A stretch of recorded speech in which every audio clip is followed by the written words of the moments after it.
Welcome to the Talk and Chatter experience powered by Gasoline Alley Harley Davidson. Today's guest is business owner, family man, and someone that I'm, very lucky to call a mate.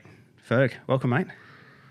Thanks for having me on Talk and Chatter, Mick. It's something that I never thought would ever happen, but here we are. Yeah, here we are, and I'll get you to pull that microphone just a little closer, and should be sweet. There we go. Who's Fergus Bell? Who's Fergus Bell? I think you probably heard me say it over the journey. I describe myself as just a little old man from the southeastern suburbs of Melbourne. Yep. Which is pretty true. But who is Fergus Bell? Proud father of three quite independent and pig-headed young adult children. I'm not sure where they get that from. Proud business partner with Rob Kay here at Gasoline Alley, and just an absolute tragic motorcyclist and tragic AFL fan. Yeah, right. There's quite a bit of a diverse field of sports you like, isn't it? Yeah, I look predominantly sporting-wise AFL, which is not so huge up here in Queensland. But you know, as I say, I'm from Victoria. Yep. Lived in Victoria for, I guess, 38 of my 53 years on the planet. So, you know, mad AFL fan, mad motorcycle fan. You know, whether it's riding them or MotoGP as an example this year was just insane. Just pretty passionate about those sort of sports, I guess. Yeah, it's a bit of a cross, isn't it? Like not many people, not many people, but usual ball sport fans don't traditionally like motorsport. Yeah, true. It's motorsport. You know, if it doesn't have an engine, zero interest in the ball sports, and especially up here. You know, I have quite a few buddies who call it GayFL, not AFL, because they prefer not there's anything wrong with that. They prefer the rugby or the union, or as they call it. So, which I've tried to get into and tried to watch since I've been up here, but it's something I definitely struggle with. But just too fast a game. Oh yeah, too skillful.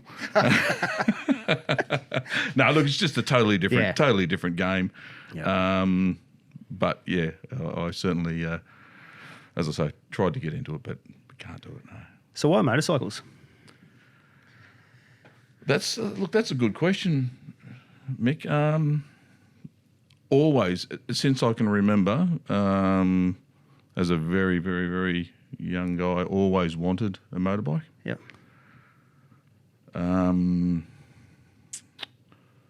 My father never had bikes, but his father rode motorbikes in Scotland. He had a sidecar. And a few other bikes, but the only pictures that I've got is of his sidecar. So he's pretty staunch to be riding a motorbike in Scotland way back in the 30s. Look, I always wanted a motorbike as a young fellow, and was always told, you know, when you can afford to buy your own bike, you can get one. And I think that might be where my drive to work came from, because if that was the rules, no dramas, I did everything I could to earn money. Saved up enough money to buy one, and then the rules changed because my father was a hard-working guy. He worked 6 days a week, and Mum said, well, no, when you can get yourself to and from where you're going to ride the bike, then you can buy one. So the rules changed, and then so I didn't get my first bike until I was 16, and at that stage had some mates with car licenses and stuff like that, so we could get around, get up into the state forest and ride the bikes. Yeah. And what was that first one? First bike, as I say, because I'd been saving for such a long time to buy a bike, I was fortunate enough to buy a brand new bike, but I bought a brand new Honda XR 250 RE 1984, and I owned that for I think about 4 years. So I got that when I was 15, 16. In my first year of my apprenticeship, managed to get that, and just that was also, I think, where my and I'll deny saying this, but I'll still say it, where my love of Honda came from as well. I'm a bit of a tragic Honda fan, as well as obviously a mad Harley fan, but I'm a tragic Honda fan as well. Yeah. And that's the red with the yellow guard. Yes, Honda. yeah. So that was disc brake front, drum brake rear. They had a reputation for not being that reliable. 4-valve cylinder head. They had a reputation for cracking the cylinder head around the spark plug to exhaust port area. But, like anything, if you maintained it well. I did. I rode. The first day I got my motorbike licence, you get your motorbike licence at 16 and 9 months in Victoria. The first day I obviously rode it into work along the tram lines and all that sort of fun, good stuff. And then the first weekend that I had my motorbike licence, straight up through, anybody that knows Victoria would have heard of the Black Spur up towards Marysville area. Yeah, first weekend I got my licence on this XR250 with the knobbies up through the Black Spur, just, and that was it. Corners and motorbikes, that was it from there on. It's sold. Yeah, sold. And it's been the story of my life ever since, to be honest, yeah. So 16, 53 now, so you've put, 37 years into motorcycle industry? 37 years, been working on and in the bike industry. Yep. Yes, I did my apprenticeship like a lot of guys my age, my vintage. It was first to get out of school was the winner sort of thing, and parents were quite strict, as it's changed a little bit to nowadays. And the rule was if you can get a job and a good job and a trade, you can leave school. So got myself an apprenticeship. There was no such thing as motorbike apprentices then, so it was just called mainstream. Got myself an apprenticeship.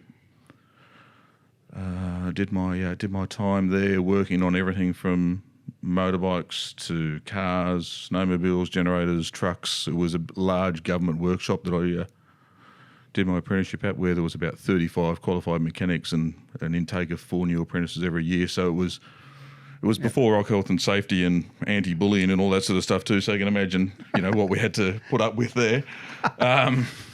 So yeah, did my apprenticeship there, and then when I'd finished my apprenticeship, I decided, the bike industry was for me. I was a little bit too large to be crawling under dashes and doing heater cores in cars and all that sort of stuff. So, been in the bike industry ever since, yeah. Wow. So where was the first bike shop then? First bike shop that I worked at, so it's in Victoria, in Metro Victoria. Strangely enough, the first bike shop I worked at was a place called Nova Honda. The gentleman, Vince, had 2 Honda dealerships, one in Ringwood and one in Box Hill. Yep. The one in Box Hill was just down the road from a shop, which a lot of guys will recognise the name, Mick Hone Motorcycles. Yep. So he, the first place I worked was Nova Honda in Box Hill. Worked there for just under a year or so, and the strange part about that, or the connection there, was I ended up working for the dealer principal that sold me my first bike. So I worked for a gentleman named Chris, who'd sold me my XR, and so ended up working with him and his buddies. So they were tragic Harley guys as well. So that sort of put a bit of a Harley theme into my life from early age as well. Impressionable age too, so you're probably 20 at the time. Oh, yeah, and these big, brave, tough, bloody Harley riders, I'm going, they growl at me, and I'm like, oh, okay. But, it's way back when. It was good. Look, one of the guys there, a guy named Derek, he worked there with Chris, and he had an FLH that he rode to work every day. Yep. He had his pit bull or his bull terrier on the tank, had the lambskin and the dog on the tank, and every day. So that was fun. Yeah, good place to work, good place to learn. What was the industry like at that time? Or what was the scene like? What was motorcycling like? That was 88, I'm guessing, 89? Yeah, so. It was a lot less professional, but you're still, it's hard. It was very enjoyable. Yep. Everybody was mad bike riders. Everybody rode. Mm-hmm. A lot of the guys raced. I worked with a guy there who used to do the frame straightening and this, that, and the other. Gentleman by the name of Barry Ditchburn, who was Barry Sheen's brother-in-law, and so he worked there. And the other guy who I worked with, the head mechanic, an A-grade road racer that used to race I think an XS 1.1 Razorback, I think they used to call them way back when. And so there was all these guys that rode and raced bikes, and they're just tragic bike guys, you know. But it was, you say, a lot less professional, and it's probably not the right way to describe it. Still a mad focus on customers and making sure that everyone's bike, because everybody got it that, you know, if you're bringing the bike into the workshop, you know, imagine your bike being in the workshop. And so, lots of, very passionate industry, and it still is today, to be honest. But you don't work in the bike industry if you're not into bikes, I don't think, you know. Well, you shouldn't. No. You know, so, but look, it was a lot of fun. I think,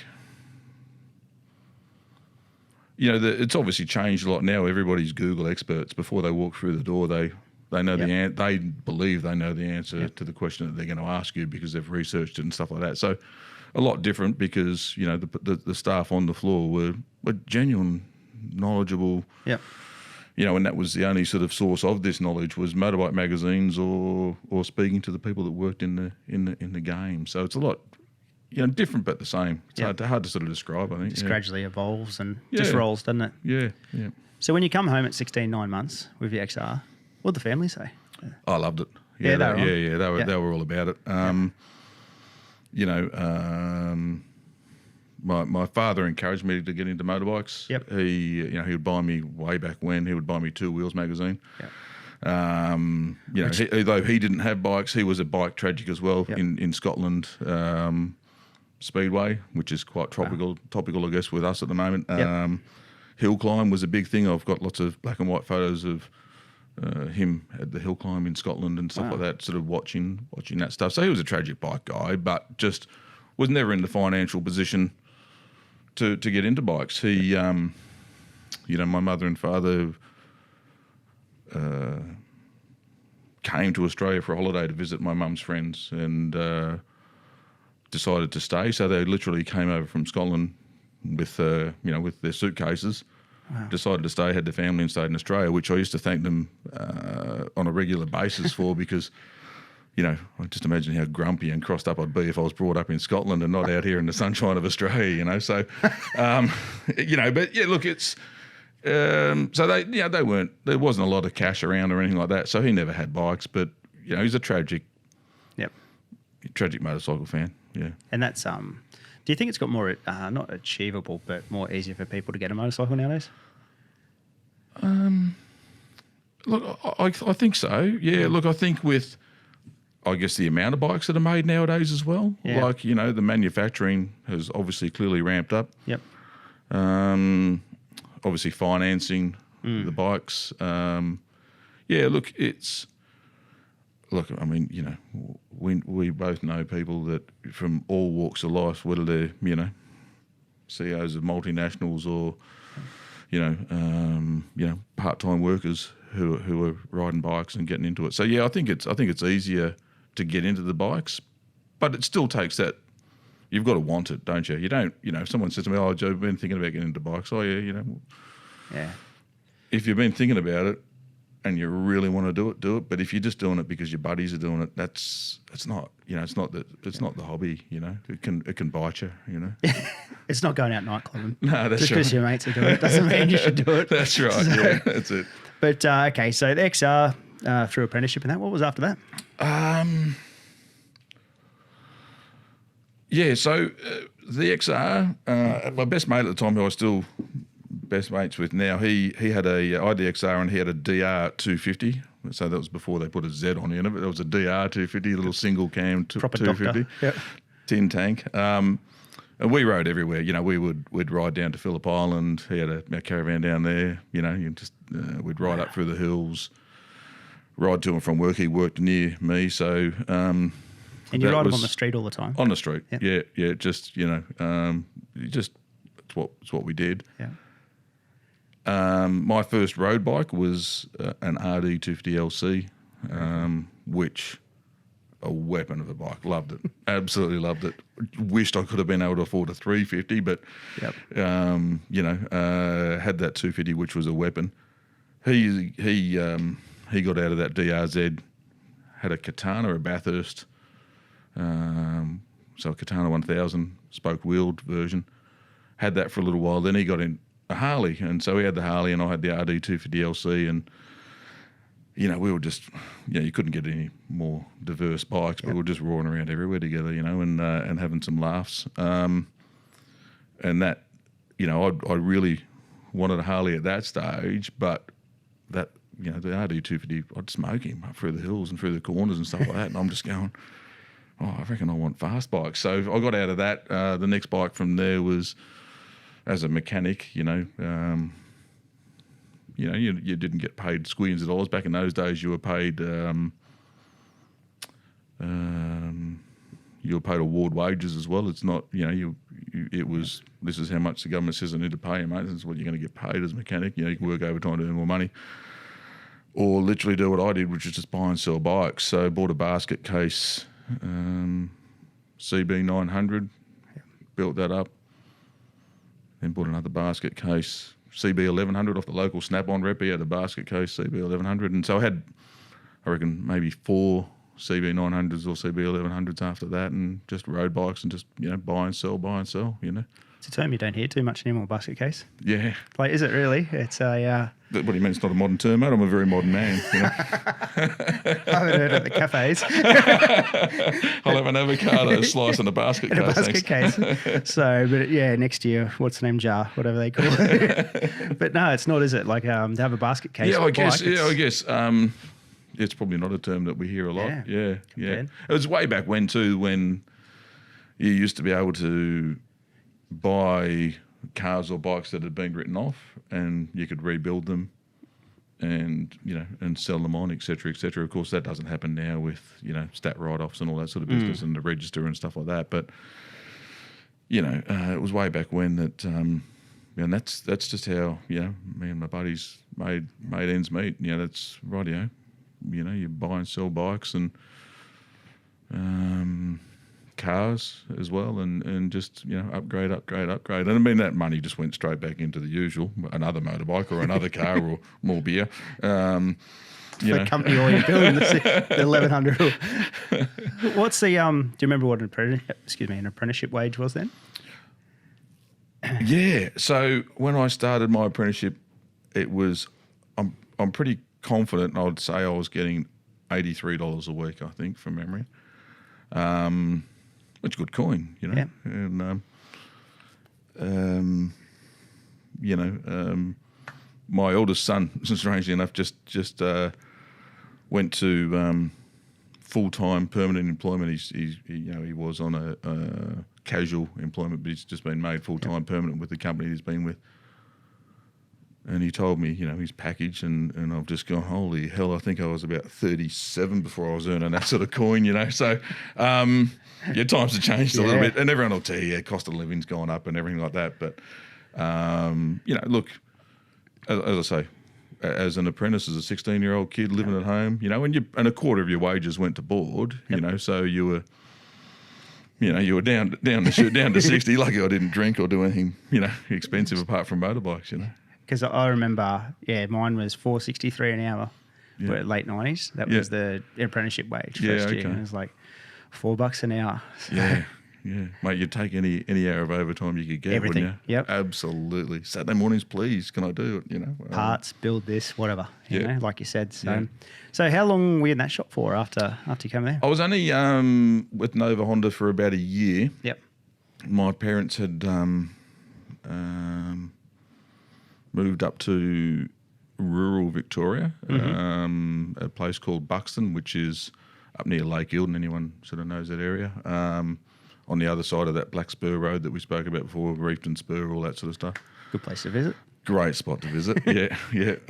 That was our local racetrack. So they'd moved up there, little 5-acre lot, and my father was an upholsterer by trade, so he was semi-retirement and moved onto the 5 acres and doing some upholstery and whatnot.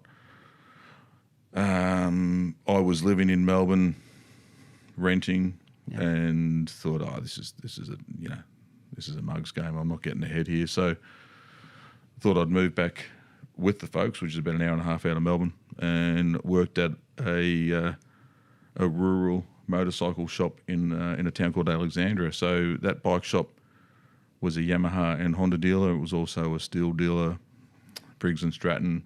Yep. Electric fences, wood-fired heaters, everything. Typical country, rural dealer, big tin shed, very cold part of Victoria, tin shed, oil heater, which heated the shed. So, all the sump oil that you'd burn that in this oil heater, which sounds terrible for the environment, but it was, a triple burner, German-made thing, this, that and the other. It was clean and all this sort of business.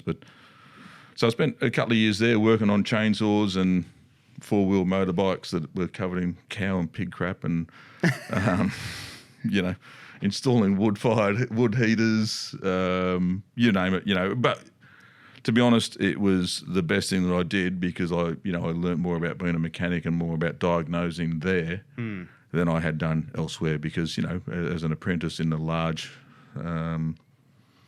government workshop, I was handy at rebuilding gearboxes. I could rebuild a gearbox with my eyes shut. I could rebuild a front end that had been, destroyed up a gutter. I could service the motorbikes, do all that type of stuff. But there was not a lot of diagnosis work or anything like that. Working in the rural, small dealership was good. Got to really learn a lot about diagnosing and stuff like that. So enjoyed my time up there. But like most young fellas in their early 20s at that stage, it was great, but Melbourne was calling, so gravitate back there. Moved back down to the Big Smoke. Yeah. Did you do any work with Mick Hone?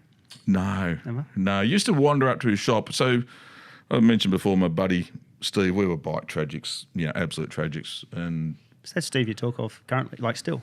Yeah. Cool. So I've known him since I was 4. We've been buddies. Yep. Went to the same kinder, I guess you call it. Steve that's going to sell me his ZX10. Steve that's going to sell you the ZX10. I just bought his Harley, actually. Did? One of his Harleys. He's got a shovel that he's rebuilding, but we sold him a 2000 Wide Glide maybe 4 or 5 years ago, and just bought that back off him this week. I'll be able to get shipped at the same time. So I actually mentioned to him again when I was talking to him, I said, Mick really wants that bloody ZX10. He goes, they're sought after. I said, mate, you can't gouge him too much. We do a bit of work with Mick. You can't gouge him. Yeah. But yeah, he's. We were bike tragics. So when we were kids, before having licenses and stuff like that, we would jump on the buses, jump on the trains, and way back when Elizabeth Street was Melbourne's bike mecca. So we would go in there at least once a month on a Saturday morning, just walk up and down the street, look at the motorbikes, and as kids. Yeah. And then Mick Hone was the same thing because you go in there and there's always race bikes, and you just sort of walk in and don't touch anything, boys. No, we won't. But so it was a shop that we frequented a lot. But no, I never worked with Mick Hone. No. What was Melbourne like in that time? Fun place. Yeah, fun place. It was a lot, before the fun police, which are out now, before speed cameras. No. It's not as many people, before mobile breathalyzers, all that sort of stuff. Before everything. Before everything. Before mobile phone cameras, before CCTV cameras on every street corner. When literally it was fun. You could, it was a lot of fun. And it was, look, it was very relaxed. It was, if you think about it now, everybody's just looking after themselves. It was more relaxed. It was more country townish, I guess you could say, I was bloody sound old, don't I? There's a horse and cart wandering past, But it was a lot more relaxed. You could just, the main street, Elizabeth Street, where all the bike shops were and stuff like that. You go in there on a Saturday morning, there's guys just doing bloody wheelies and burnouts and stuff as they're leaving. Not constantly, but you'd see it, you know. Whereas, nowadays it's a bit different, isn't it? And probably at that time wasn't frowned upon. No, it was because it wasn't as busy. Yep. It wasn't that big a deal. Nobody had the video footage, I suppose, so they couldn't shame you on social media or anything like that, could they? There's no iPhone journalists. That's right. the do-gooders couldn't say, "Oh, that's naughty," Yeah. Wow. Yeah, it would have been a pretty crazy time. Yeah, it's look, and around that time too, talking before, obviously, about motorsport and all that sort of stuff, MotoGPs. I think we spoke. Yep. That Wayne Gardner movie was on 2 weeks ago or whenever, we were at that race event, and we would go to every one of those, and they were just cows. It was a genuine party, and those, Thursday night, Friday night, Saturday night and Sunday night, and, talk about relaxed and what everybody was doing, I saw some of the best wheelies that you will ever see. It's just like the sea of humans partying and guys just two up doing these walking pace, wheelies up the main street of Cows. And, wow. Everyone's just wandering around with their half a dozen beers, just having a good time. No dramas. No stress. There was never any dramas. I had a 2000, I had a VTR 1000. I remember this. And, I pull up at the roundabout at the top of the main street, and the cop just says, well, come on then, show us what that thing will do. Really? I go, what do you mean? He goes, come on, light it up. Oh, okay, sure, and it was just relaxed. Wow. This is in 2000? Yeah, that was the VTR. Yeah, 99 model VTR. Yeah, 99, 2000, yeah. We had to walk around there now at a GP weekend and see it a ghost town, and it's so different. Yeah. You just wouldn't expect that. Yeah, it was... it's different, and now, as I say, we, literally everyone was just walking around with half a dozen beers and their pizzas, just bumping into everybody and having a chat and having a good time. Now it's, there's drinking areas and everything, isn't there? It's all, you go here, you do this, you do that, Cattle. Yeah. We'll tell you how to fun and where you're allowed to have it, Still an awesome event, awesome place, everything like that. But, yeah, you go, like even, I was there in 89 and 90, like the same years, obviously you're saying then. I was a kid. But even from... I was a kid as well, Mick. 05. I was a little bit younger kid. 04, 05 though, like I remember going there, riding there, and totally different to what it is now, even in that time. It's it's just there's no crowds energy in the street. It's they no street party. No street party. They killed it. Yeah, look, and that was with being in the working in the bike industry, pretty much my whole life. That was what that event was. You just literally had your beers and your pizza, sat down in the main street or went for a walk in the main street and just bumped into people that you worked with or worked for, or customers, etc., people who you knew. The GP riders and wandering down the main street, going into the restaurant, and and stuff like that. So yeah, it's a pity that's changed, but you sort of progress, huh? Time rolls. That's right. Yeah, it does. So you'd ride like an XR down there and down there? So I had the XR, then the RD. Where I lived in Melbourne, probably about an hour and a half from the track. Yep. So we'd commute. Sometimes we might not stay down there for the weekend. Sometimes we'd go down in the morning, go home in the evening. We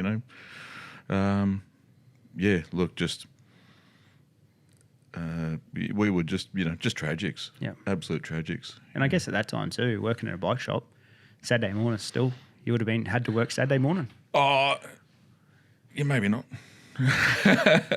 might have been able to convince them. That I think a lot of the time. So obviously, from Alexandra days, so that Honda and Yamaha dealership up in rural, left there after a couple of years, came back down to Melbourne, southeastern suburbs there, worked at a Yamaha dealership for 5 years, a place called Clipstone Yamaha. So that was owner operated. Rod Clipstone was an absolute champion boss, champion guy. And, if, given the Saturday mornings and whatnot and being a full bike tragic, he knew that, okay, guys. Because not everyone was into the MotoGP. Some of the guys were more into the dirt bikes or enduro and stuff like that. So they'd work those weekends, and those of us that were into the road racing would head down to Phillip Island and watch that, Because he was a track day guy or road racer guy, was he? He was a very good businessman. We, as a business, so before track days became a thing, as a business, to help encourage, because that was tough times. We talk about recessions and stuff at the moment, and going through COVID and this, that, and the other. But so I'm trying to think of the years that I was there, and I'm going to say early to mid 90s when mortgage rates were at 17 and 18% and all that sort of business, and it was tough times, man. It was, he would come up with ideas to encourage us to ride more and to get the customers to ride more, because the more the customers are riding, the more they're spending. So he said, "Roddy, you guys go out and see if you can book Phillip Island and do social track days." Wow. So we literally he did that. The guy who I reported to there, who was the head mechanic when I started, was an ex-A grade road racer, so he had all the connections and organised that. And privateer, but an A grader. So mate, we did track days, and you got St John's ambulance. So no, you got St John's. You had to get volunteers, so everybody get a volunteer to be a flag marshal. There was no flag marshal, so. The Wild West of track days. Oh, it was just sensational. I got a photo there, Mick, and I might have showed you. I got the Blundstone boots, the Amco jeans, and the dry rider or the Bellstaff jacket, and that's what we wore to do a track day at Phillip Island. One of the fastest tracks in the world. Just insane, But so this is Rod's way of doing things. Yep. He also, another thing he did was, there was 4 of us there that were also into our dirt bikes and enduro bikes and stuff like that. But we were spending all our money on the road bikes at the time, and he goes, "All right, I'll give you $1,500 each. Go out and buy a bike, but you've got to do one enduro. You've got to organise one ride a month to go up into the hills and get the customers out riding dirt bikes." And $1,500 might not sound like a lot, but I bought myself an IT 250. Another guy was an IT 200, and so on. And that's what we did. We then organised, shop rides up through Talangi and all of that sort of stuff in Victoria, which was a lot of fun. Yeah. So you stayed riding dirt bikes through a bit? Yeah, I rode. I was into the dirt bikes. I had just socially. We go up into the hills, and we say socially, but. Mate, it was sheep stations involved. Well, there's a helmet on, isn't there? That's right. A helmet on and the smell of two-stroke, it's going to be on. So the IT 250, which was just one of my favourite all-time bikes that I've had, it was just a fantastic bike. Got rid of that, and then had because you needed to be registered to ride in the state forests in Victoria. So from there, I got a CR 250, which we'd got registered. You get them road registered. It was a little tricky. You used to rec register them and then go into Vic roads. This is why, as I say, it's way back, and go in and go, I need to fully register this now. It needs to be full street reg. The rec reg, isn't cut. Oh, yeah, okay, no dramas. And so they'd hand you over the number plate and off you went, sort of thing, So I had a registered CR 250, which was a weapon. That was a beast. That's, look... Not a lot of enduro bikes as such, but we had those bikes for a while, and certainly tested out the ego and stretched the throttle cables as much as we could, I can't believe having a CR2. I know they made the CRM 250, the Jap import one, but having a CR2. Oh, this thing was a weapon. We weighted the flywheel, the barrel had been decked, and all the usual bits and pieces to try and give it a little bit of bottom end and not so much. Just that killer, band and so on. Suspension and the long range tank and all that sort of business. It was a good thing. A lot of, way too much bike for me. I mean, just way too much. But I thought I was who. At that time, like looking at it now, do you? And I do this quite a bit. Like, as years get pretty blended, do you pick out bike models? Like, I quite often think of, okay, you're talking 92, 93, Fireblade. Oh yeah, there you go. But that's how I sort of keep track of a year. Yes. 98, that'll be the R1 year. Sort of thing like that. Yeah, I think I I'll probably do a similar thing. Yeah. I'll probably not so much with bikes and years and so on, but customers and bikes. Like I'm terrible with customer names, but I can tell you, someone will come up to me and go, "Oh, you used to be my mechanic and you used to work on this and that." And I go, "Oh, that's right. You had the, FJ 1200, or you had the R1, or you had the, whatever it might be." They go, "Yeah, that's right." I go, "I'm sorry, man, I can't remember your name, but I do remember your bike and whatnot." So I do. It's a similar thing, I think, but not so much with the years. There's too many years for me, Mick. You got a lot less years to be concerned about, mate. That's why I just call them model years. What do you reckon of your first track day? Do you remember it? Your first track day, yeah, I do remember it. Yeah. And actually rode. I wasn't quite as heavy as I am now. Back then, predominantly the bike that I rode was a TZR 250. Very at cool. Phillip Island, and a lot of fun. And I, like everybody, I thought I was Dick doing, Lap records. Oh, look at me go. And my boss, I think I mentioned before that my boss at the time was an XA grade superbike rider, and I also had CB 1100s, and he helped me sort of work on those and do some suspension stuff and bits and pieces. But I didn't take that to the first track day that we did. I was, I didn't do a lot of riding at that first one. It was more sort of working and stuff. But I remember riding this TZR 250 up over Lukey Heights and thing, and I'm flying with my Blundstones and my Amco jeans and my and my dry rider jacket. And Dave has just come around the outside of me. He had a YZF 1000, so FZ 750 type frame, the 1000 engine, and this, that, and the other, and it was a beast. And he's just come round the outside of me, knee on the deck, one hand flipping me the bird. That same as that Wayne Rainey picture, that flipped. And he's come around and he's just flipping me the bird, coming over Lukey, and I'm just going, what is this all about? Who does that? I thought, I was shattered, absolutely shattered. I thought I was flying on this TZR 250. I want to go back to work. That's right. But look, certainly got the bug. We also did ran our own track days at Winton, so at the short track. So I wouldn't know when that was changed, but it was still Clipstone Yamaha days. And we ran our own track days up at Winton, and they were lots of fun. There were some good riders amongst it, and as I say, a few of the guys were ex-racers, and so there was those guys, and then there was the rest of us just street riders and stuff. And I had that CB 1100. Actually,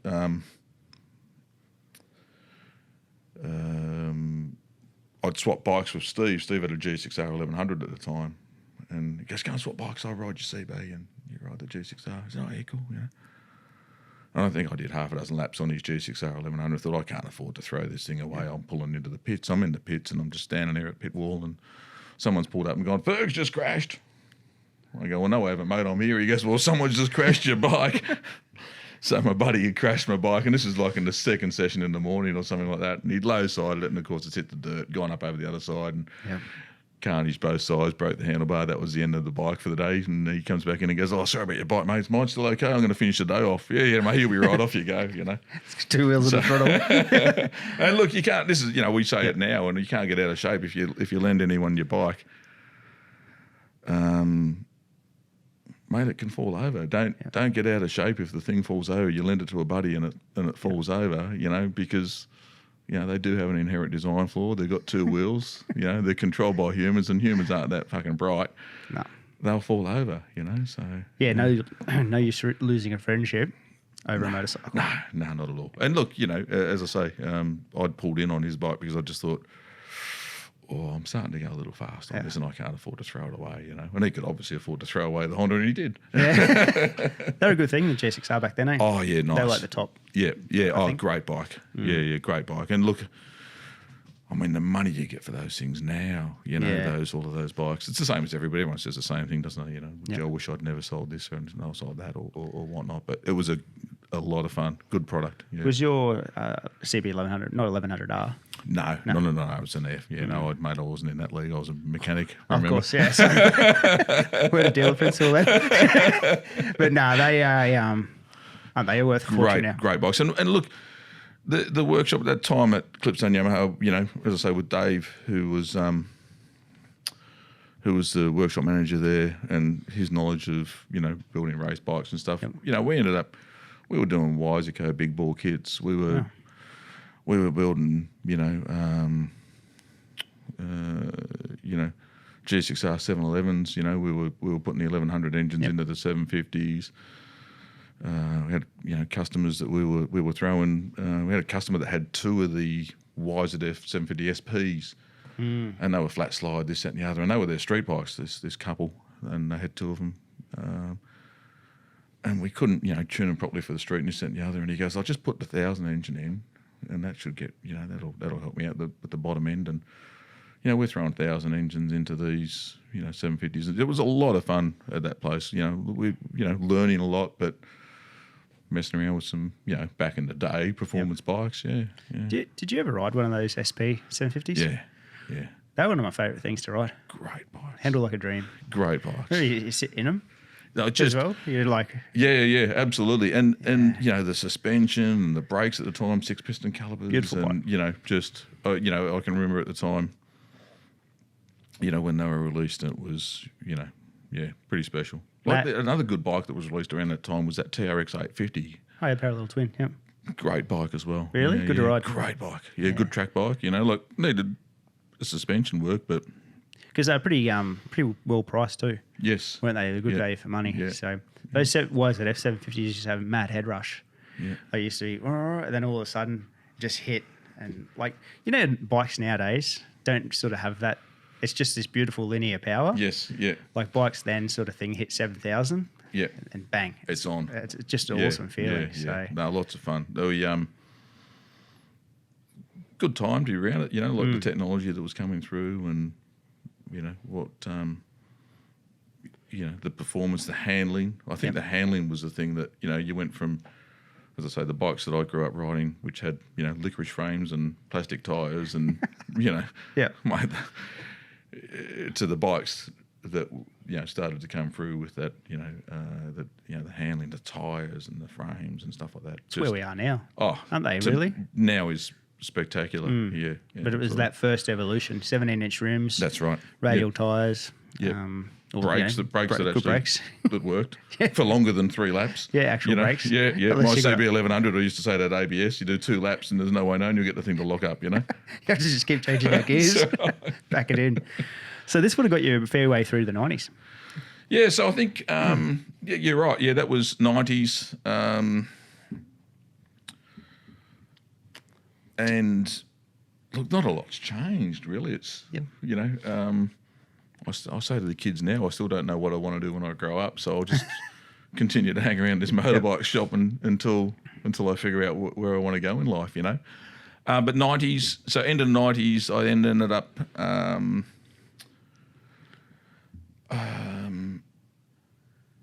I think so.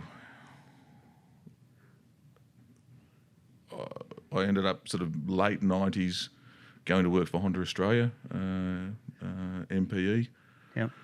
And it sort of, you know, I think getting to say late 90s is obviously, or mid 90s, you know, around that 30 age bracket where you start to go, you know, well, this is fun, but, you know, we were going to buy, you know, I had a mortgage since I was 19, so I was used to that. But, you know, okay, I need to sell that place and buy a family home and consider having kids and this, that and the other and become all sensible. So it was, well, you know. Has it happened? I'm working on it. Depends who you ask. I believe I'm a very, very straightforward, very simple, very sensible man, Mick. But, you know, others may question that. But, you know, so it was like, well, what am I going to do? Because I can't stay as a mechanic forever. Not especially back those days. I mean, a mechanic now, you can make a career out of it, and you can earn good coin and everything like that.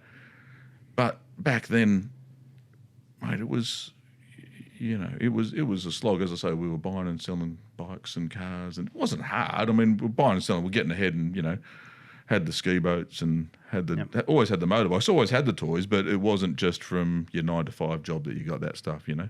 Had to sort of, I guess the common word at the moment is hustle, you know. Had to, you know, make deals and break hearts and use the trading post, and which is a thing called a newspaper, guys, and, you know, not on none of this online stuff. But, you know, look, we bought and sold stuff to get ahead. And I thought, well, you know, I need to somehow, what can I do? You know, what can I do? And so I thought, well, if I go and work at one of the manufacturers, that might lead to, you know, some further opportunities. And so ended up going to, fortunate enough to somehow talk my way into a job at Honda Australia. I still don't know how I managed to do that, and so that was in the technical department. So I was technical support for motorbikes, power equipment, and marine at the time, and then ended up doing technical training for the Honda dealers at the time, working with race team and you know, helping out with the race teams and stuff like that. And so once again, you know, trying to progress. Anyone that knows working for wholesale motorcycle manufacturers, it still didn't work that well as far as the hip pocket was concerned, but it was a great experience and lots of fun, and got to, you know, learn a lot, but also got to meet a lot of good people and learn a lot from those guys, you know. This would have been around the time that Honda changed their outboards and everything. So that was, so it's actually mid-90s. Now that I think about it, it was sort of mid-90s I ended up at Honda MPE.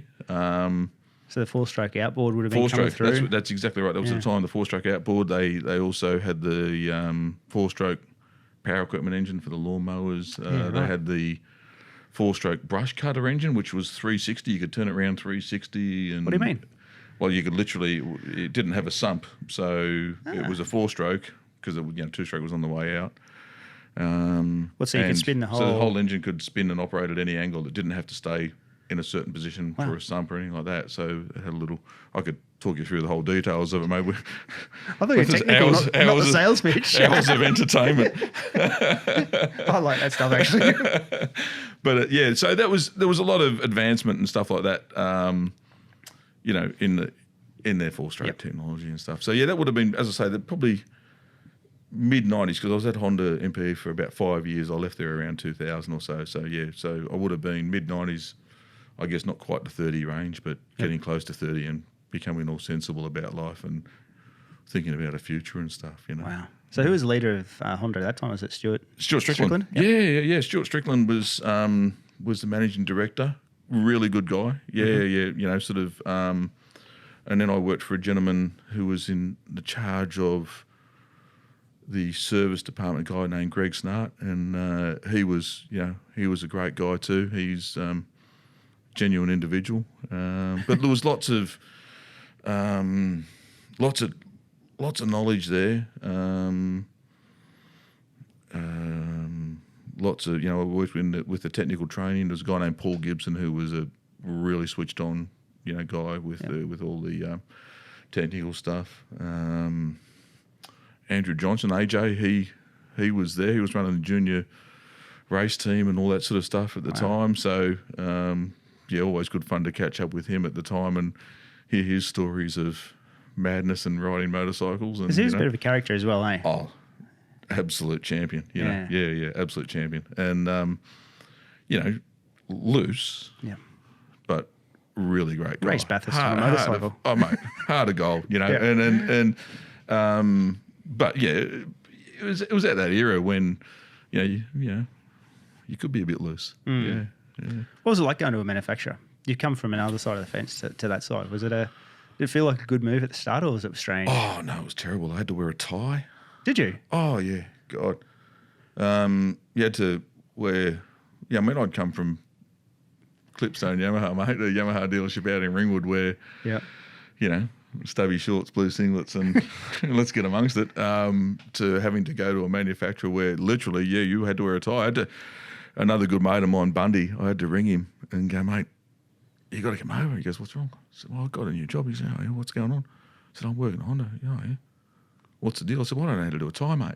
You went to a private school. You know how to do a tie. Yep. Come and give us a hand, you know. So I had no idea. So I think I had 2 or 3 ties and got him to put them over my head and tie them and hang them up in the cupboard and hope that it was... But we managed to change those rules in not too long a time. Managed to change that because, you know, in the workshop and working on stuff, I'm going, this is not acceptable, guys. So managed to change it so that you could sort of wear Honda polos or something like that. Did you pull the dangerous thing, like looking at an engine, the tyres coming down? Look at this tyre. It's more cases where, you know, I feel like I'm on my way to court every morning, you know? Yeah, that's a trouble. And you still got to go to workshop. You still got mechanics coming in. You're doing technical training. Yeah, that's right. Yeah. So, but going to the manufacturer it was an eye opener. No 2 days were the same, which was good.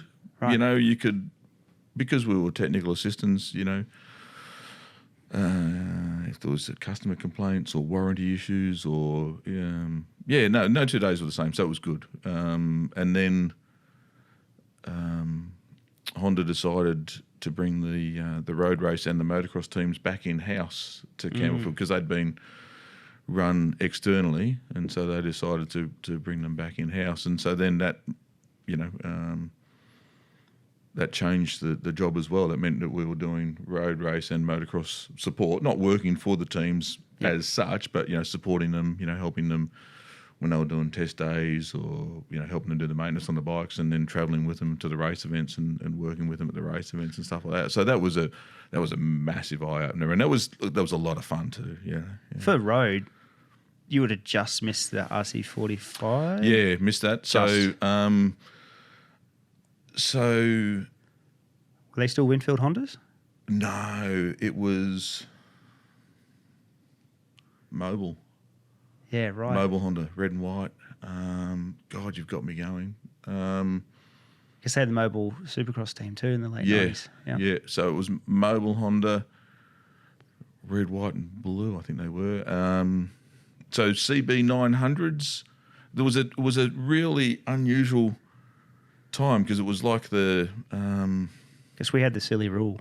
Super stock racing or something as well. Remember they had the 750 capacity limit? Yeah. Or something. There was a Yeah, so it was the when they brought the race team back in, they were riding the CB 900s. Yeah. Yeah, right. Yeah. So I ended up buying one of those X race bikes, which was I was going to be the next D grade champion of the world, you know. I thought I'd buy this X factory race bike and you know,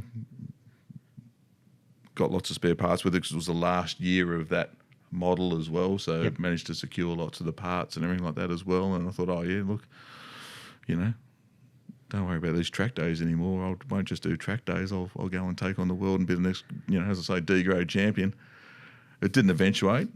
Sold the bike, got the fastest kitchen in Croydon, you know. Wow. You turned the Fireblade into factory a kitchen. Honda. That's right. Who were the riders? Who are we talking that sort of era? You'd probably Honda. So Krusty was the rider who was there for the most time. So Adam Ferguson. Yep. Just on Ashkenazi. Ashcan, yeah. Towards the end of his, he. So let me. He did have the mobile Honda time. How did that work? I certainly actually. When that must have been just as he was changing from dirt to go road riding. Ah. Yeah. So he'd finished up with the moto team and was starting to go road riding. So that was just at that time. Wow. Yeah. I managed to go to Winton with him and see him ride the bike around Winton, which was like his first time on a road bike or something like the first. That record? Yeah. Oh, not quite the first time, maybe the second time. Yeah. Oh, I mean, you can't, you see these guys and they, you jump off a dirt bike onto a road bike. Yep. And, okay, they might not be doing super fast times the first time, but the second time they are. It'll be the next day. And it's just everything sort of falling into place overnight and they're just flying, if you got that natural skill and ability, it transfers over, doesn't it? Yeah, it does. But yeah, so I'm trying to think of the other road riders. I can't really. The young Goberts. They were part of the. You would have had Aaron and Alex probably coming through. They were part of the road race team. I didn't do so much work with those guys. Yep. I spent probably more time helping out the motocross guys. You know, Brad McAlpine was running the team. He works with CDR still now, and I was going to say I think, but I know that he does. Pip Harrison, who he was also one of the lead guys in the motocross team, mechanical wise, technical wise, who's you know. And I'll say it again now, he's the best, you know, off-road suspension guy in Australia. I'd still say bar none, and single-cylinder four-stroke engine guy, bar none. Really clever guy. MA now? He's at MA now, technical. I'm not sure what the terminology is, but overseeing the technical side of things with MA and that. The vertical wombat, I call him, you know. Such a nice nickname. Great guy, and happy to share his knowledge. You know, like he was always happy to share, and was a great teacher as well. You know, and you know, just a mate. He had definitely had Honda wings going through his veins. I reckon he left Honda 3 or 4 times and kept coming back. You know, but, so there was lots of great people that you worked with.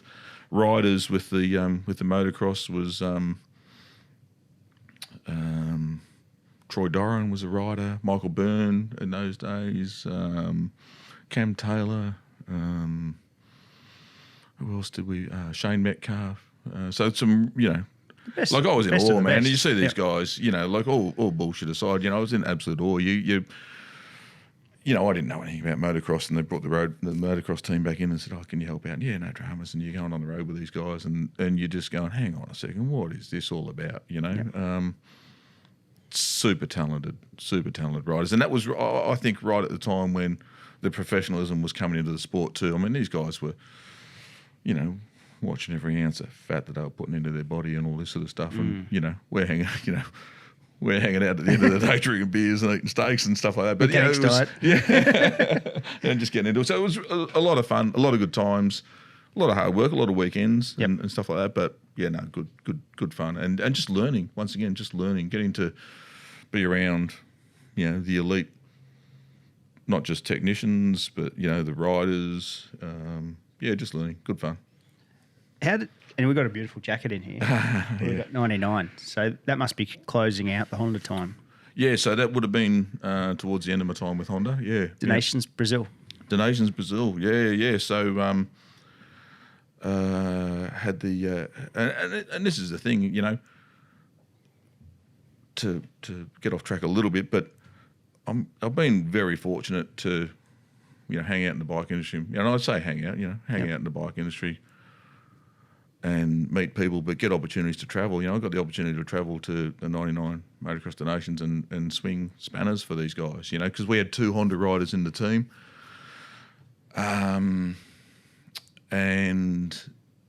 you know, hey, Ferg, what are you doing on these dates? Oh, nothing much. Why? Can you go and, you know, help the guys out? Yeah, okay. I'll go to Brazil. I'm going to Brazil, sure. No stress, you know. And so... you know, to go over there with I actually found some photos of it, which is, you know, before digital cameras and stuff like that. I found some photos of it the other day and had a bit of a chuckle, you know. Had Michael Byrne with his bleached white hair and Dozer and McFarlane. So, you know, and you know, Brad McAlpine, Gary Bennett also still works with CDR, and I haven't seen these guys for years. But you know, you're working with these guys who they've made it their career to be at the elite level of their sport, and little old Ferg's hanging around with them, helping out. You know, it's great. You know, and just learning from them and helping out. You know, it's just very, very, very, very fortunate to have, you know, as I say, hanging out in the bike industry. Yeah. And getting to experience these sorts of things, you know. Did you ever take it for granted?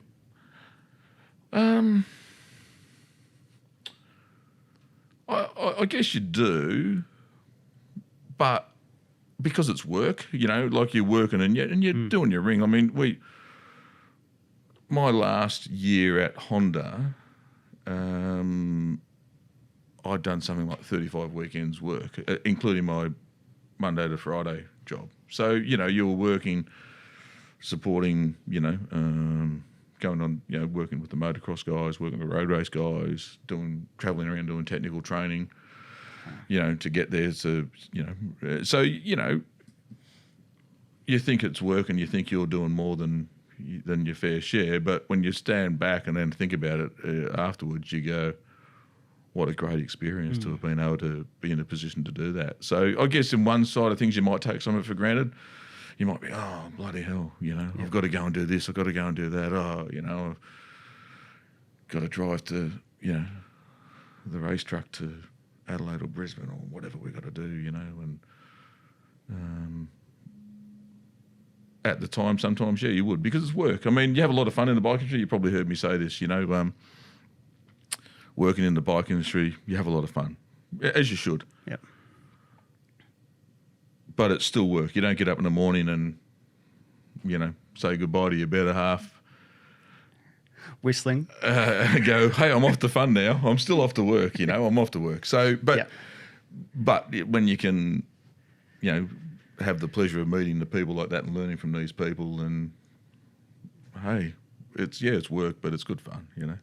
Do you remember, I'm not saying it's antique times too, because you got to correct me on that. Do you remember much of Brazil? Yeah, I do. There's been a few Heinekens drunk between then and now, obviously, but I do. And I'd never travelled. I'd been to Scotland twice with my family as a child, but as an adult, I'd never travelled overseas. I had no interest. I was interested in going up to Echuca and water skiing for my holidays, or riding motorbikes, you know, bouncing through the bush, or doing track days. So, or racing my mates up through the Reefton Spur and Black Spur. I had zero interest in going overseas. What do I want to go overseas for? Australia's the best country on the face of the planet. Overseas can come to me, right? You know.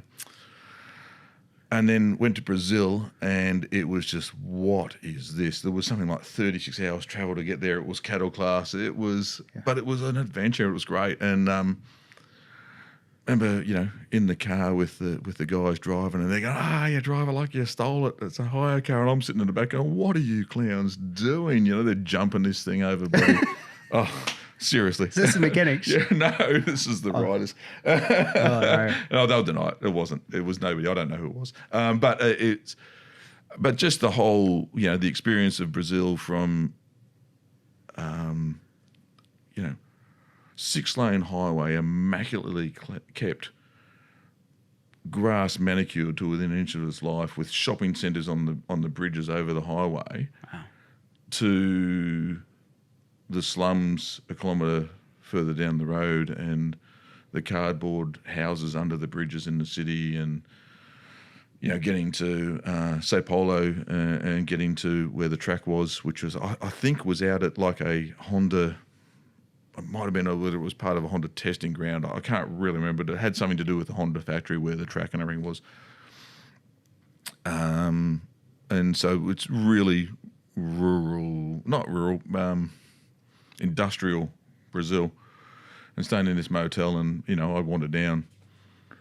You know, I might have had a little bit of self-confidence back then. I thought I could take on the world. You know, I wandered down, I'm going to go for a walk. And the guy comes up to me and goes, where are you going? I said, well, I'm going to go for a walk. I need to go and, you know, grab myself a couple of drinks or something. And he goes, you can't go for a walk here. I said, what are you talking about? He goes, mate, you won't make it 50 metres. I go, well, he goes, whatever you need, you give me the money, I'll go and get it for you. You cannot go for a walk here. And so that was, you know, as soon as the sun went down, it was, no, that's it. You're not going outside, mate. You're a foreigner. You will not last, you know. So as a, you know, young, overly confident bullfed from, you know, southeastern suburbs of Melbourne, it totally blew me away. But a great trip. And to see all of the, you know, I won't remember their names, but to see all of the world's best motocross riders at that event, and just the way that it worked. Yeah, no, I was blown away, absolutely blown away. And, you know, as I say, from just a bum ass mechanic to get the opportunity to go and do that sort of stuff, and to see these guys, you know, riding was pretty spectacular. Yeah. 99. Four strokes would have been coming into racing. Oh, yeah. Do you remember any of that sort of stuff? Because you would have been on a CR 250 so there was or CR 500 250 and 125 at the Nations. Nations, and Andrew might have been. Was he on a?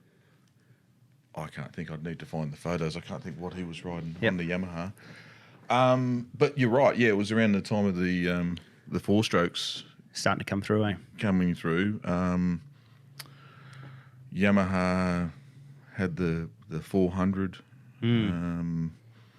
Honda were a little bit late to the party, I guess, maybe. Which was strange because they were one of the ones that sort of pushed the phase out of two strokes. We at the XR 650 in the Thumpernats. So that in Australia there was the Thumpernats at the time, and Michael Burner won the championship on the XR 650, and I can remember one race in particular. It was in Victoria down Traralgon Way, and just green rolling hills, and Chad was on the Yamaha and a much better bike, and obviously an extremely talented rider as well as was Michael, obviously. But I can remember them, the 650 was just hooking up, coming out of the corners, and just literally throwing house bricks at this. At Chad on the Yamaha, and I remember him coming in at the end of it. And the other guys were riding the 650s and going well, also. But I remember him coming in at the end of it, and you just swearing at Michael, going, "You have just destroyed me." And he was covered in bruises, on the front of his arms and stuff like that. He had that chest plate on, but that was about it, And this 650, it just absolutely roosted the hell out of him, and it was great to watch. I mean, this bike just hooked up coming out of the corners. The guys did a great, and it wasn't a standard thing either. It was, HRC to the eyeballs, and he'd done a great job. I think the advantage that he had over the other guys trying to ride that bike was he's quite tall, and obviously a strong, super fit guy.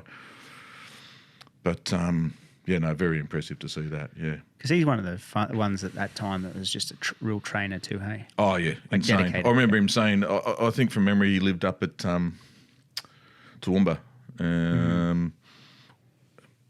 I think, and I remember him saying at the time, we used to drive in and out to Melbourne that way. And he'd go, "Yeah, well, I ride my push bike up and down here." There's another motocross family at the time, and I can't remember their name. But he goes, "Oh, yeah, we ride our push bikes up and down this hill, up and down this range." I go, "You do not?" And he goes, No, we do. This is our training." I go, "Oh, my God," So, very impressive. Next level. No, they were just, next level. And look, another, I remember was a Sydney Supercross, which was the release and he was only doing demo laps on it. Chad Reed was doing demo laps on this Yamaha, and it might have been the 250. It might have been the first one that they. Right. And this thing was out of the crate. They'd literally started up in the morning, and he'd gone out and done some demo laps on this thing, and he was just wheeling the ruts, the stutters, bang, bang, bang, jumping it, and the front wheels hitting the same little postage stamp on every corner each time, just bang, bang, bang, and that was literally out of the crate, and him sort of. Getting off the bike, going, "Man, I can't wait to race these things," because it was the motocross and supercross was a bit different to road racing. Road racing, everyone sort of kept to themselves and didn't talk to each other so much. Motocross and stuff, we'd jump in the truck and Brad's going, "Oh, the Yamaha guys are going to meet us up the road at such and such servo, and then the Cowie guys are going to meet us here, and then we're all going to drive into town together," sort of thing. Oh, really? It was pretty. It was a bit more. I don't know what it's like nowadays. This is a long time ago, as I say, but it was a bit more because everyone knew each other. They'd all worked with each other before and everything like that. And it's a circus, isn't it? Yeah, you just you rock up and all right, where are we going out for dinner tonight? Not all the time, but it would happen. And so you sort of a new bike would come, everyone just wander over to their tent and have a look and go, "Well, what's this all about? Tell us a bit about it." What was the? Do you remember any power numbers on the 650s back then? No, I can't. That would have been pretty high, I reckon. Yeah. There was. Look, I can't remember. I could make something up. We'll just say 150. That's right. Much like my dyno, about 150. Yeah. But it was 60s, early 70s. Yeah. It would have been, if you'd have say no, you need to put a figure on it, Ferg, I would have said high 60s. Yep. Yeah, and just great bikes. And we, this is going back to having a bit of fun with work, Brad had built himself a motard version of the XR6 that he road registered. Wow. And he lived up the hills and would come past my way. We'd sometimes carpool or we'd ride together. And so I'd be riding a road registered, knobby tired XR650, and he'd be on this motard version of the XR650, which may have had some HRC componentry in it as well. And we'd be racing each other to and from work and just, mad fun. Mad fun. You wouldn't get away with it now. You'd make the front page of the newspapers nowadays with those sort of... Pepper spray and taser. Yeah, that's right. Yeah, the fun police that get you, But, and so, look, it was work. Yep. But, yeah, there's plenty of fun involved, yeah. Was Brad working for Honda?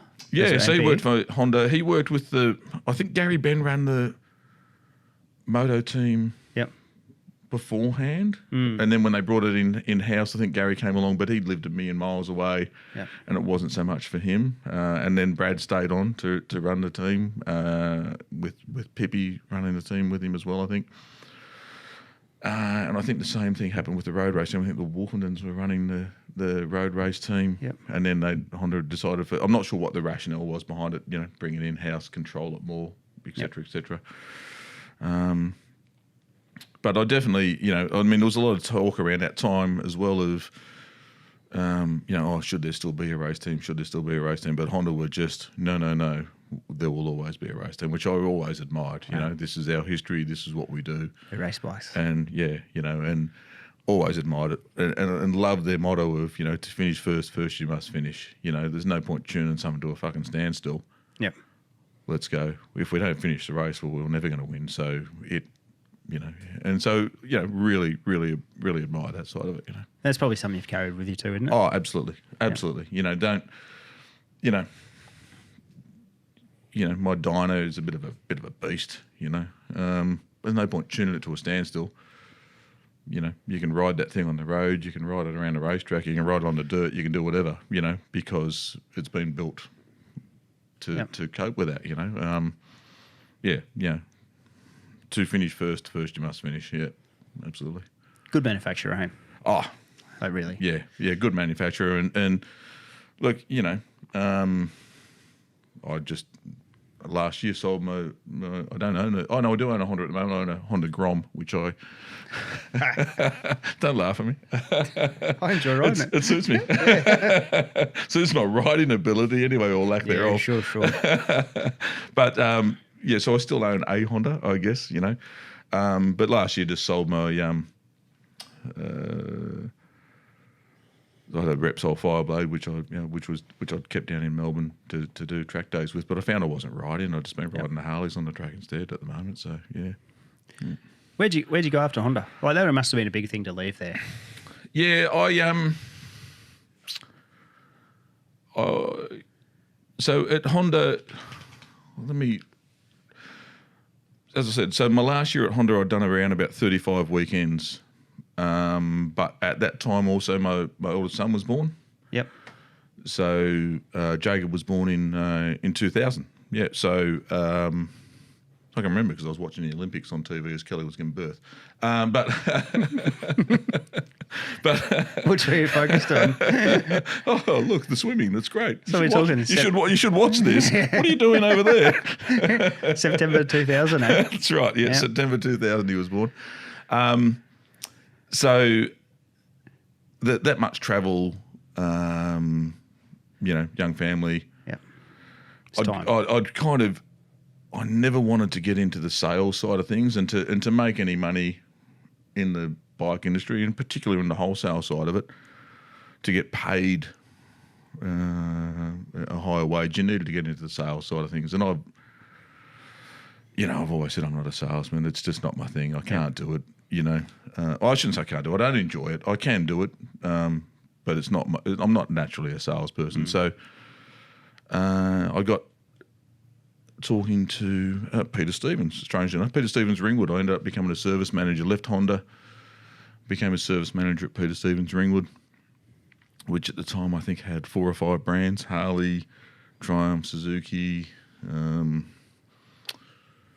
remember the other brands, but we had I think, half a dozen mechanics, or 5 mechanics, an apprentice and a detailer and stuff like that. So and my thought process there was obviously going back to retail, could earn a little bit more money, but also was close to home, close to where I was living, and wouldn't be on the road for all of those weekends, and could spend some family time. So went back to retail as a service manager. Enjoyed it, good fun. Learned heaps, met good people again. Had some great mechanics that worked there for us and worked there with us. Some good sales crew. And a really, the guys that owned the business, Vince, were great. They treated us, really well, and would come through and say hello and, all that sort of stuff. So that was, to me, I thought, well, that's pretty cool, Yep. But got bored of going to the same place every day after. Oh, really? Yeah, got bored of it. Yeah. Got bored of it. So after, those 5 years of being with Honda and travelling so much, and as I say, I wasn't just travelling with the race teams and stuff. I was doing technical training. So you're going all around Australia doing technical training on the bikes and the outboards and the power equipment and stuff like that, and to then go back to the same place and working 6 days a week. I worked pretty much every Saturday because it's what you did. So so kind of got bored of it, and I got the opportunity to join BMW Australia Motorrad. So not the cars, the motorcycle side of it. And so I think was left Peter Stevens. Wow. As it turned out, did the right thing. Don't burn your bridges on the way out, and ended up back there some 10 or 12 years later. So, so ended up going to BMW Australia. And travelling job. Travelling again. So it was technical assistance to start off with. Worked for a gentleman who lives up here now, a gentleman by the name of Steve Adcock, who'd been with BM pretty much his whole life, and there's nothing that he doesn't know about BMW motorcycles. The guy's he's a freak, absolute freak. Great rider too, like very handy, can stretch a throttle cable. Looking forward to when the Pan America arrives, getting out and testing out the fire trails with Steve. So ended up going to BM as technical assistance. So that was, technical assistance to the dealers, warranty approval, reports to the factory if there was improvement reports to the factory. And then, of course, because it's such a small team, and BM was a very, very, very active company as far as promoting the product, that meant that there was a lot of travel involved as well in that. BMW safaris, road and off-road safaris. They had a big Pantech at the time, big demo truck, which had all of their riding gear in it and demo bikes. It meant that there was I knew nothing about. I shouldn't say I knew nothing about BMW motorbikes. I'd worked on them during my apprenticeship because we had them in the fleet there. But once again, didn't really, they didn't see a lot of mileage, so it was a lot of maintenance and stuff. Yeah. You would have been back to a tie. BMW, back to a tie? Or back to a tie, yes. You would have had to be, wouldn't you? So, interesting story. I'm quite proud of this. Managed to get the dress code changed at Honda Australia MPE, managed to get it changed at BMW as well. So, yes, had to wear a tie at BMW. Their head office is in Mulgrave, and they shared the office with the car and finance company. So very shiny, very large head office. Lots of people with lots of expensive suits and watches, and and pens and all this sort of lots of bling. And then there's me. But so I remember the day I started. There's BMW cars everywhere, and I had a HQ Ute at the time, HQ 253 Ute, bright yellow. And I rocked up out the front, parked out the front. Oh, where do I park, boys? You know, Wow. Just round the back, Ferg, you'll be fine. Back to a tie, but managed to get that dress code changed as well. That if you were doing hands-on work, whatever it might be, you didn't need to wear the tie. So, that's good. Yeah. Did you think, going back to Alexandria, did you think that that'd be the path you'd take in your mid-30s? No. Look, I had no idea. None of it was planned. Just Nick. the way it sort of just. Mate, I didn't know anything else. I'm a mechanic. I'm a bike mechanic. I enjoy bikes. Yep. My buddies are all tradies. Yep. So I wasn't hanging out with professional people as such. When I say tradies, they weren't all bike mechanics or whatever, but, everything from fitter and turners to builders to sparkies, plumbers, all successful guys now, all very successful guys now, hard-working guys. That's one of the things, I guess, from the crew that we had that, we all wanted the nicer car or the nicer boat or the nicer whatever it might be, and the only way to get that stuff was to work for it. But yeah, I didn't.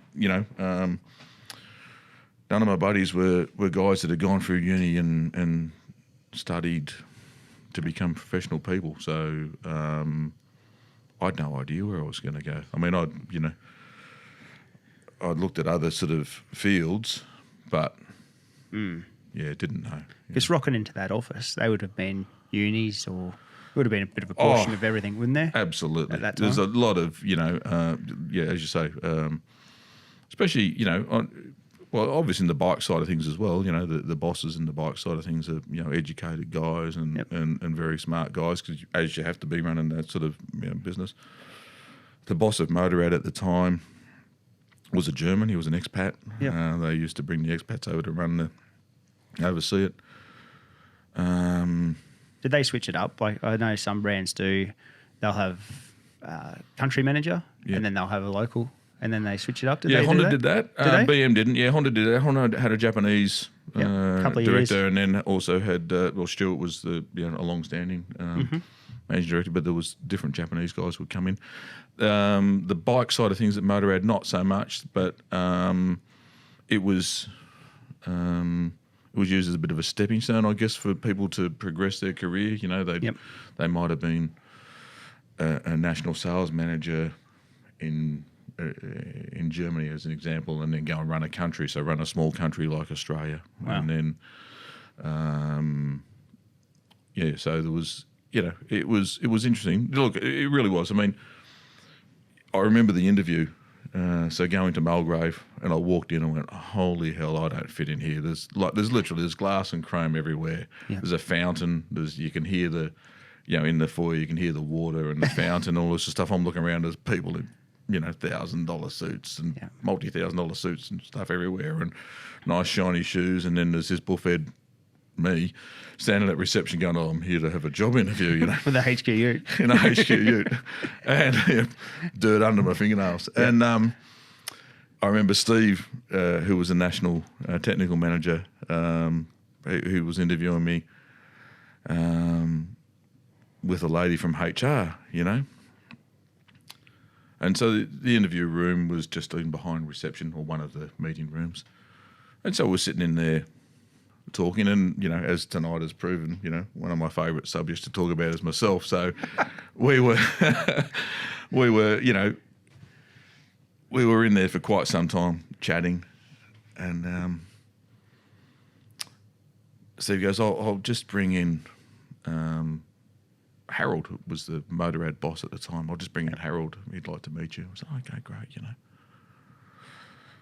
And so Harold came in and was talking, a big 6'3" German guy, shoulders as wide as the door, and I'm just sitting there going, oh, okay, and I didn't really understand everything he was saying, but yes,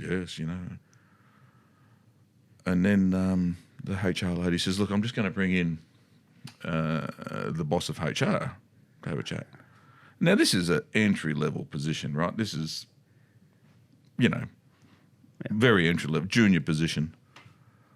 And I'm sitting here going, these pricks must think I'm the biggest dickhead on the face of the earth. They're bringing their friends in to check out the sideshow. You know, like they're literally, you know, come and check out this freak. He thinks he can come and work with us. But it was Steve had said to me later, he goes, no, I wanted them to sign you up, and I wanted to sign you up then. Wow. So I was getting them to everybody that needed to agree to come in and at least meet you. And so anyway, that obviously worked. But yeah. What did BM have in their fleet at that time of bikes? Oh. You know? Yeah, okay. Because you look at BM's fleet currently, and wow, it's a pretty... Oh, yes, pretty spectacular but bikes. In the early 2000s, it wasn't so as bold. the number one selling bike was obviously the 1150 GS and the 1150 GS Adventure. 1150 RT they had. Mm-hmm. The sportiest bike in the fleet at that time was the R1100S. Yep. So all 2-valve boxes at that stage. And the flat 4K 1200 RS. I like so those. You've got the worst taste in motorcycles, Mick. This needs to be established. How could you possibly like them? This is the flat 4, not the modern one with the inline. Okay. Not the one with the long fairing, the grey and the red and that. Yeah. The terrible ABS package. Yeah. Yeah. I don't mind them. They're fast. You've got issues, I believe. I like VFR 800s. You like VFR 800s. The only Honda I can... Yeah. That's a classic. But so they had those. All big bikes. 650, GS 650, yep. the Dakar 650, sensational motorcycle. Brilliant motorcycle. LT, the big tourer, the big luxury tourer. So there was... some really good bikes. The GS is an amazing bike. I'd have, over beers, hanging out with buffet buddies, you'll always have the right, you can have 10 bikes, what would be in the fleet. I would still to this day choose to have an 1150 GS Adventure, non-ABS model, in my fleet. Love it. Yeah, great bike. Did millions of miles on them. Yeah, really good bike. Pretty tough bike, eh? Oh, great bike. Yeah. And then, so, I mean, as you say, it was a good time to be at BM because we saw, going from the 1100 to the 1150 GS and GS Adventures and then to the 1200, which is obviously the predecessor to the 1250 and that now, was there for the release of the S1000 RR, which is still one of my all-time favourite motorcycles. Groundbreaking. Oh, sensational. Yep. I had sports bikes at the time, and the marketing manager at the time, a gentleman by the name of Miles, said, you wait till you see this S1000 Ferg. It is sensational. It's brilliant. And he brought one over and did what they call ambush marketing. So it was a pre-prod one, so we couldn't register it or anything like that. From memory, I don't think we could register it. And he went and did track days at Eastern Creek and Phillip Island. So and Miles can pedal, like he's very naturally talented on anything with two wheels. And he's going, he rang me from Eastern Creek. He goes, man, this thing is insane. I'm passing Ducatis down the straight, and I'm going, yeah, but it can't have that much horsepower, mate. It can't be that fast. He goes, I'm telling you. I go, are you sure? I said, it's not just your corner speed coming onto the straight. Don't want to build his ego up any more than it was, but, can pedal. Yeah. He goes, I'm telling you it's horsepower. I'm telling you it's horsepower. And I had a Fireblade at the time. And I'm going, which they weren't the highest horsepower sports bike, but I said, I just can't see how BM can release this bike and it's better than the Honda, better than the Suzuki, better than the Kawasaki, better than the Yamaha, and your Hose and Ducatis, which Ducati was, the ultimate, obviously. Because I'm telling you, he brought it back to town, and I jumped on it and took it for a ride, and it just changed the colour of my world. It was just insane. Wow. And that, you mentioned before about the bikes having they're so linear and stuff now. So this thing, it produced, some. Didn't have the mid-range of the Honda. Honda's, known for, bottom-end mid-range. But towards the top end, it really started to, gain some momentum. And then the last 1,500 RPM, before hitting the rev limit off the charts. It just, nearly throw you off the back of the bike. And went, oh, okay, he's onto something here. They have done something. So, yeah, that was fun times. Obviously, to be around that product. Yeah. Was that a big talking point at the time for BM, like internally? Because not that it was. This is going to come off wrong, but it was a little bit beige. The brand was a little bit prior to that. Old man's brand. You wear cardigans with leather patches on the elbows. Absolutely. Since that, it's and that was the perception of everything BMW really. Except for when you went adventure touring riding, because they're the one. That just they're market leaders there at this point in time. But yeah, look, it was we were genuinely going, this better bloody work. Yeah, right. Because we're going to be, it's going to be a laughing stock, Wow. And it worked. It was, it's a great bike. And as a, hats off, when we were doing the dealer release and press release, the chief engineer of the project, or I can't think of, but he was there, and he was I think from memory, an ex-European A-grade. Yep. Road rider and stuff like that as well. I can't think of his name, which is terrible. He was a really, really, really nice gentleman, and helped me out with lots of riding tips at the at the release down at Phillip Island is great too. So, but he goes, no, this, we brought people in from other manufacturers, and this was the design brief was make this the one, And it was. Oh, fantastic bike. And now all the models that stem from it, the S1000 XR, the whole range now, like you look at them and the whole thing is a revived brand. It looks incredible, Look, and it's been clearly, I haven't been with them for a long time, apart from a short stint back to BM at Retail World. But it was conscious decision on their behalf to. You can't forget your core customers, and they haven't. They're still, the touring bikes are insane. The adventure bikes are, spectacular, and will always be spectacular. But to come into that, super bike sort of, and to get people, young guys going, oh gee, I want a BM. Who would have thought? Because before then, it was the cardigan with the leather patches on the elbows, and the broomstick up the backside to ride it. Hello. With the flip that flip top helmet. that's what it was. I'll deny it, but I did have a couple of them over the journey. But you were a factory. That's right, factory Ferg. But and they obviously still carry that through. I don't know if you've seen it, but they're bringing out a new S1000 next year, whatever.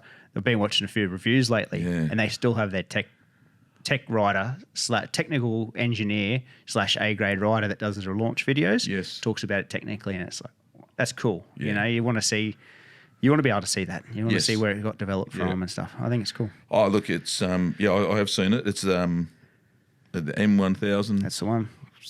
Beautiful. Yeah. It's a whole world of motorcycle there, isn't it? And it's quite interesting that they've done that too. They've branded it, or it is an M product. So a really interesting approach. Obviously, the M cars are off the charts. Yep. Sensational motor vehicles. I'm a car person, but I'm not a car tragic or anything like that. But if anyone ever said, here, take this M3 or M5 or whatever it is around a lap of the block, yes, please. I'll do that. They were lots of fun. The most bike-like performance that I've ever experienced in a car is driving those things. Yeah. Before we finish our ad for BMW, which we sort of just done, tell me a good moment on GS Safari. Oh, GS Safari. Or tell me a bad moment. Tell me something about GS Safari. GS Safaris were a lot of fun and a lot of hard work. I've had, been involved in having people flown out of all sorts of places. Yep. Through, having their ambitions and abilities a little bit confused. Yep.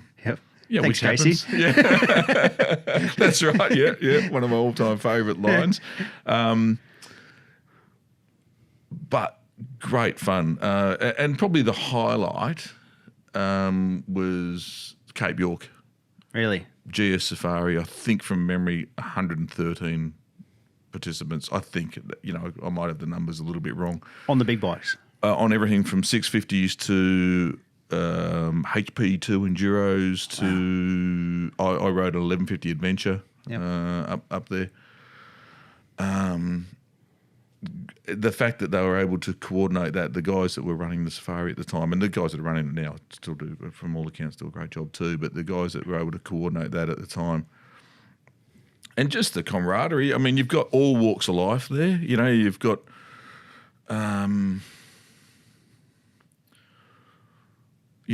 all walks of life, all riding abilities or lack thereof. But great event. And we had, people, you get people flown out of these things, that people get hurt. It's, they're motorbikes and that happens, but it's how you handle it, how you deal with that. Fixing the bikes, you're up until, because I was, technical support. So you had,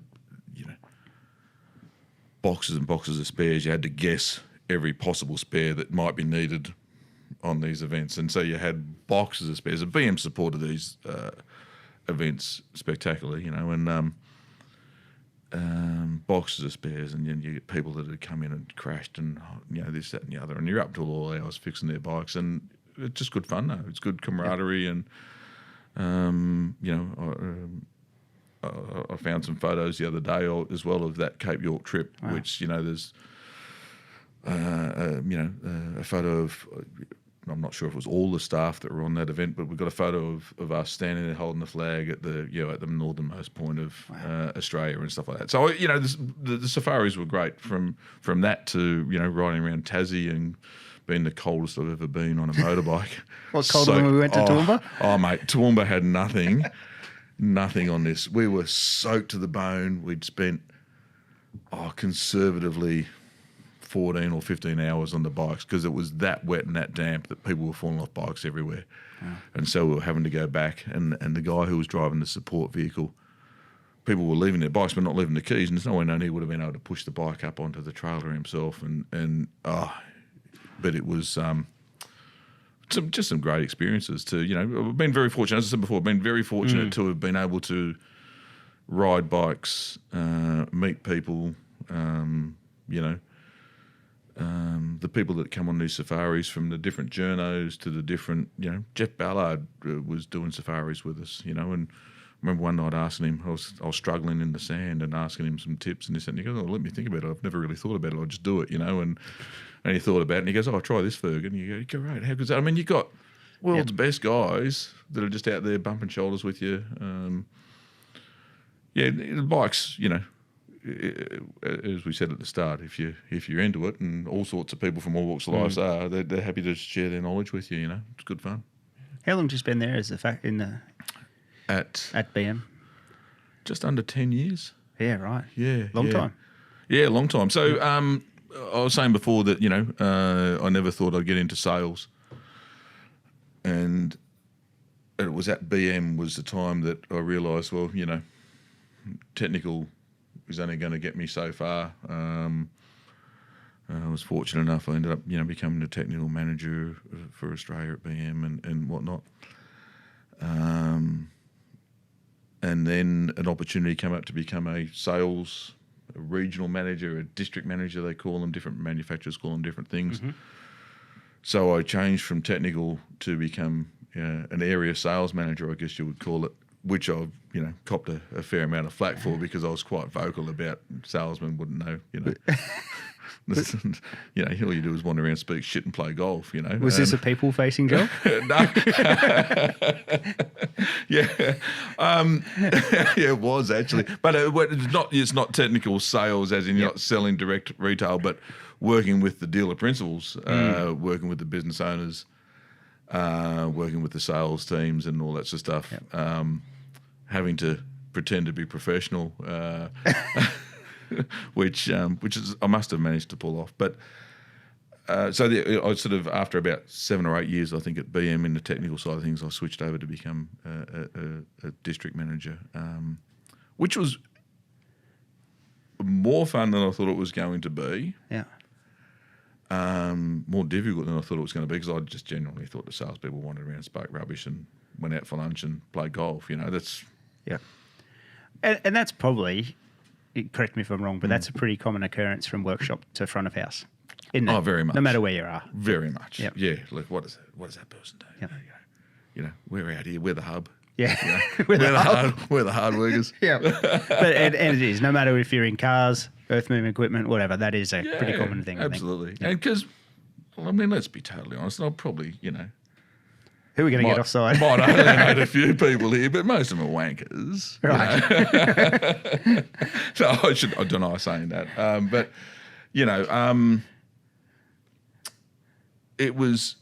it was good because it exposed me to another side of the business. Like, from the previous role, I was already dealing with the business owners and stuff like that. Yep. But it was, at the end of the day, manufacturers are manufacturing to sell. Yeah, they're sales. Harley Davidson is a sales company. BMW is a sales company. Honda, they're all sales companies. Right. And so, that's what it's all about. It perhaps took me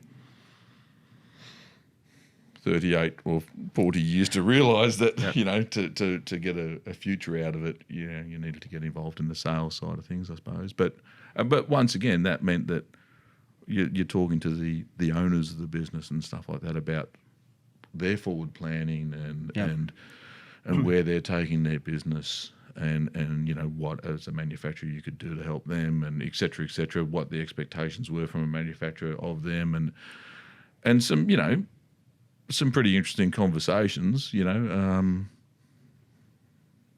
but it exposed me to that, which, being in the technical side of things before, complaint cause correction is the technical side of things. The bike's got a rattle. Okay, what's the cause? Here's the correction. Send it on its way. It's, you're keeping the product on the road, but it's nothing to do with the actual planning of the business. Did you see the and between now, you're on the other side of the fence now, your own dealer expectations? Yeah. Was that do you think that something's gone more professional over time, or do you think it's gone? I reckon it's gone downhill again. In recent times. Okay. There was a time where dealer expectations, and look, as a business owner, as a partner in a Harley Davidson dealership, I'm happy that they can. I'm happy for them to set high expectations of us as a dealer, because I think we should be, setting the benchmark really high. Because I think that when you're buying a premium product, you should get a good benchmark, experience. I think some of the manufacturers have, perhaps eased their expectations in some areas somehow. Yeah. Probably a bit.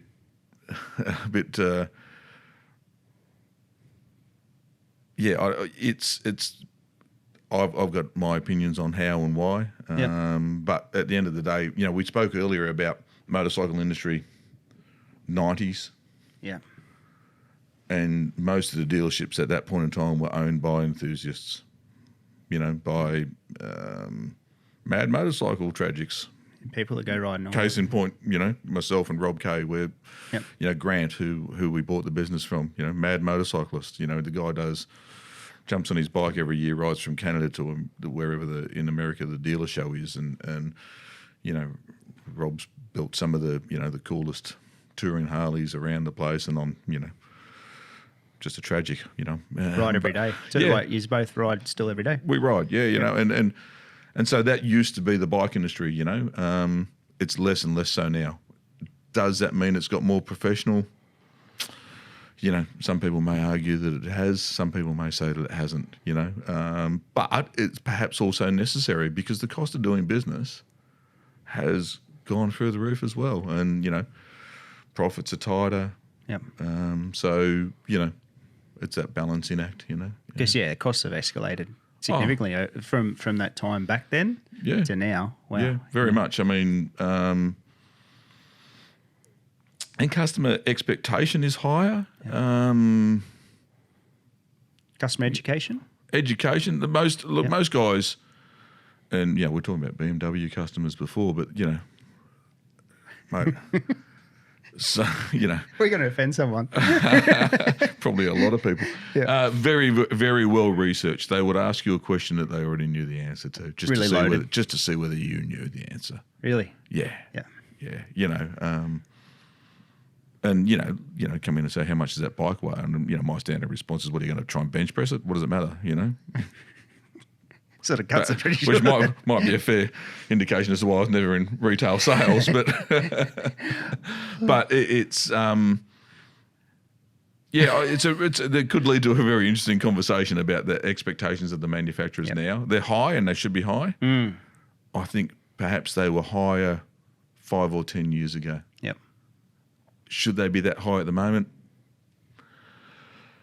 Given, you know, we've been in a retail recession for, even before COVID, we're in a retail recession for 2 years, and nobody ever said it. Nobody ever said that was true, but we were in a retail recession for 2 years before COVID hit, right? Yep. People were sitting on their wallets. They were sitting on their wallets, or if they were spending money, they were spending money on going on cruises and international travel and holidays, right? Yep.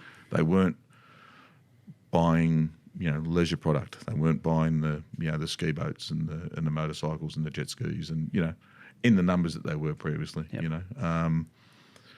And so then to have the expectations of a dealer to be at X, Y, Z level when the profit and stuff wasn't there might have been a bit harsh as well. So there's lots of reasons why it's perhaps changed, but you know, I think bike industry, we're in a good spot at the moment. Yeah. Yeah, keep that trend. Yeah. Well, we're nearly 2 hours in, mate.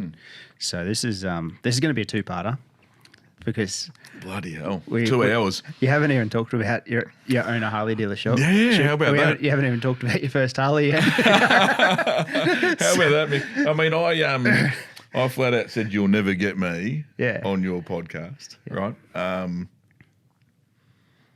Because, as I say, I've got a good head for radio, and I'm not really a salesman. I will Photoshop something there. But when we spoke about it, I thought, well, really, let's be honest, I don't mind talking about myself, and I think we've just proven that, hey. Yeah, that's literally nearly 2 hours. So we'll pause this one here. Thanks everyone that's stayed tuned to this point, and we'll pick it up, and we'll talk about your first Harley you bought and when it was, and sounds like a plan. All the other stuff. Perfect. Cool. Thanks, mate. Cheers, Mick.